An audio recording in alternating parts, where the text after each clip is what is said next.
आरक्षण के मुद्दे को लेकर बिहार में नगर निकाय चुनाव पर रोक लग गई है।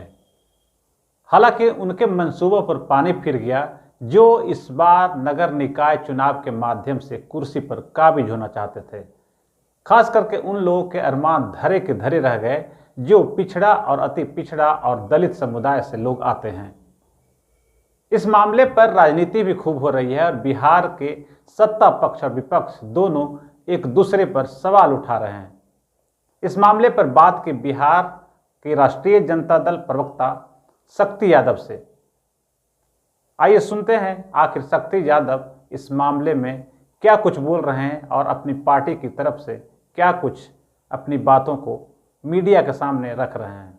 नमस्कार, मैं बालकृष्ण और आप देख रहे हैं न्यूज़ फॉर हेडलाइंस। बिहार में अब नगर निकाय का चुनाव नहीं होगा क्योंकि जिस तरीके से हाईकोर्ट ने अपने फैसले सुनाए हैं उसके बाद आरक्षण का मुद्दा और भी बहुत सारी बातें हो रही है।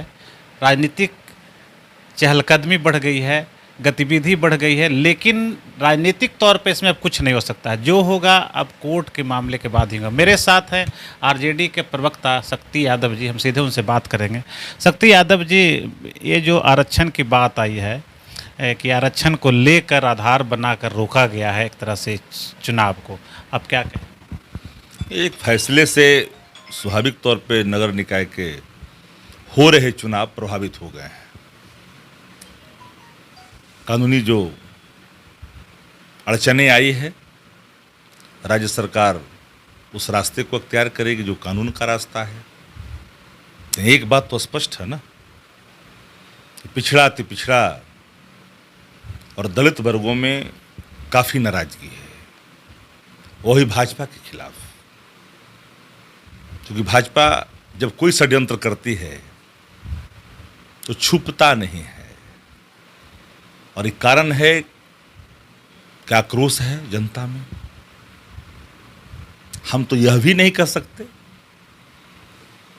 कि भाजपा किसको पुरस्कृत किस रूप में करती है, लेकिन इतनी बात तो साफ है कि निर्णय जो आए हैं वो कानूनी रास्ते से हल होंगे। भारतीय जनता पार्टी और आरएसएस दोनों कमजोर वर्गों के विरोध में काम करती है, चितपावन संस्कृति को देश में थोपना चाहती है। कुछ लोग आरएसएस और भाजपा को खंड खंड करके देखते हैं। नहीं, एक सिक्के के दो पहलू हैं। कभी रोजगार पे चर्चा नहीं करती आरएसएस न भाजपा, रोजगार की बात नहीं करती, महंगाई की बात नहीं करती, गिरती अर्थव्यवस्था की बात न भाजपा करती न आरएसएस करती है।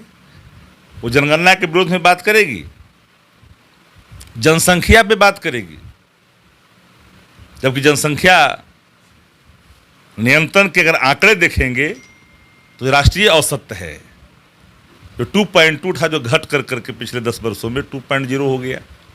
तो जागरूकता से चीज़ें काबू में आ रही है। तो चर्चा करिए महंगाई पर ना, जो कॉन्स्टिट्यूशनल क्राइसिस कायम है देश के अंदर में। तो नगर निकाय के चुनाव पर जो ग्रहण लगे हैं तो सरकार चुप तो नहीं बैठेगी। पिछड़ा ते पिछड़ा और दलित वर्गों के अधिकार की रक्षा के लिए जो कानूनी रास्ते अख्तियार करना वो करेगी। लेकिन भाजपा भी नकाब हो चुके हैं, निकट हो चुके हैं। उसके गरीब विरोधी, पिछड़ा विरोधी, अत्यंत पिछड़ा विरोधी, दलित विरोधी चेहरे खुल करके सामने आए हैं। नहीं, लेकिन लगता है कि न्यायिक प्रक्रिया पे भी पॉलिटिकल पार्टी सवाल उठा रही है। न्यायिक प्रक्रिया पर कोई पॉलिटिकल पार्टी सवाल नहीं खड़ा करनी चाहिए, कर हम लोग भी न्याय का सम्मान करते हैं। लेकिन सवाल वो नहीं है। हम तो यह भी नहीं कह सकते हैं कि अगर वो रहते आज तो ये नहीं होती। हम तो ये भी नहीं कह सकते हैं। न्यायिक निर्णय सम्मान योग्य होता है।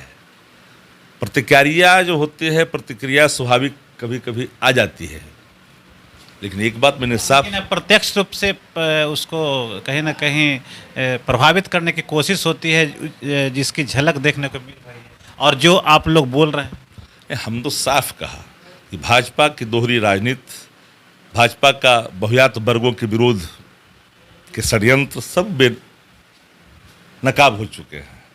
यह बताने की ज़रूरत नहीं है। लालू यादव का जब फैसला हुआ था, जो जज थे उस पर फैसला सुनाने वाले, उस बात को भी सामने लाया गया, आया सामने कि कैसे कैसे इस मामले में क्या हुआ, कैसे दाव पेच लगा। देखिए, दाव पेच जो भी कोई भी चीज़, खैर खून खांसी खुशी बैर प्रीत मधुपान रहमन दावे न दबे जाने सकल जहान, चीज़ें जान जाती है, प्रकट हो जाती है। हम उस पर जाना ही नहीं चाहते।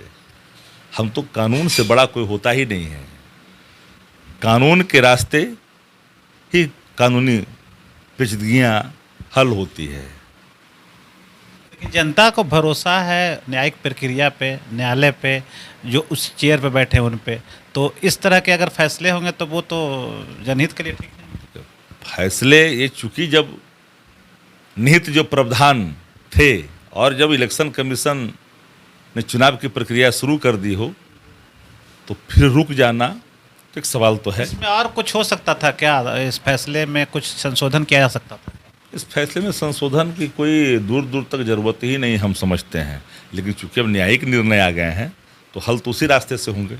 अच्छा, एक चीज़ तो है कि जो लोग पिछड़े, अति पिछड़े, जो लोग नॉमिनेशन किए, काफ़ी कुछ खर्च किए, उनके सामने तो एक सामने परेशानी हो गई कि अब तो अगर जनरल सीट हो जाएगा तो उनको जो हक मिलना चाहिए था, वोटिंग मिलना चाहिए था, वो अब नहीं मिलेगा, अब कोई और जीत जाएगा। एक बात आप जान लीजिए, बहुयात वर्गों का जब कोई हित की बात होती है तो आसानी से कुछ लोग ग्राह नहीं करते हैं। वो वाला नहीं है कि बहुयात वर्ग भी ग्राह कर लिए, लेकिन जब इनकी बात आती है, जो चितपावन संस्कृति से ओतप्रोत लोग आग बबूला हो जाते हैं। अब किनकी अधीनस्था कौन कौन लोग स्वीकार किए हुए हैं, किन किन जगहों पे बैठ के, ये तो अलग विषय है। लेकिन विषय तो साफ है ना कि नगर निकाय के जो चुनाव हैं तत्काल प्रभाव से उस पर तलवार लटक गई है। लोग निराश हैं जो चुनाव लड़ रहे थे। पिछड़ा से पिछड़ा वर्गों में, दलितों में काफ़ी नाराजगी है। जाइए गांव घरों में, कस्बों में जाइए जहां चुनाव संचालित हो रहे थे। दूसरी तरफ बीजेपी तो आज नीतीश कुमार का पुतला दहन कर रही है कि नीतीश कुमार का निर्णय सही नहीं था, इसी वजह से इस तरह के। भारतीय जनता पार्टी अपने पापों को इस पुतले की दहन कार्यक्रम से नहीं छुपा सकती है। बेनकाब हो चुकी है भारतीय जनता पार्टी। उसके चेहरे किन किन जगहों पर, किन किन रूपों में, कहाँ कहाँ किस रूप में इस्तेमाल होती है, सब कुछ उजागर हो चुका है। क्या लगता है अब जातीय जनगणना होने के बाद ही ये चुनाव हो पाएगा? जातीय जनगणना तो हो ही गई होगा, इसको कौन रुकेगा? रुकने का कहाँ सवाल है। इसके बाद ही ये होगा क्या? अब चुनाव तो सरकार निर्णय लेगी क्या होगा, जो कानूनी रास्ते होंगे वो अख्तियार किए जाएंगे। तैयार किया जाएगा। तो एक तरह से साफ तौर पर कह सकते हैं कि अब न्यायालय के फैसले आने के बाद इस पर ग्रहण लग गया है। और एक ग्रहण, ये कहना मुश्किल होगा कि ग्रहण कब तक लगा रहेगा, 2 महीने, 2 साल या 20 साल। काहे कि मुझे जहाँ तक याद है 2001 में जब काफ़ी दिनों तक चुनाव नहीं हुए थे, तब चुनावी प्रक्रिया शुरू हुई थी और पंचायत चुनाव, लोकल बॉडी के चुनाव हुए थे। आज 20 साल फिर आ गए हैं। 20 साल के बाद एक बार फिर ये ग्रहण लग गया है। अब देखने वाली बात ये होगी क्या ये ग्रहण जल्द से जल्द छंटता है या नहीं, और फिर से जो अति पिछड़ा और पिछड़ा लोग जो एक चेयर पे बैठ के कुछ चाहते थे कि हम विकास कर सके अपने लोकल स्तर पे, लोकल बॉडीज का और अपने गांव गरीब टोले का, तो हो पाता है या नहीं, ये देखने वाली बात होगी।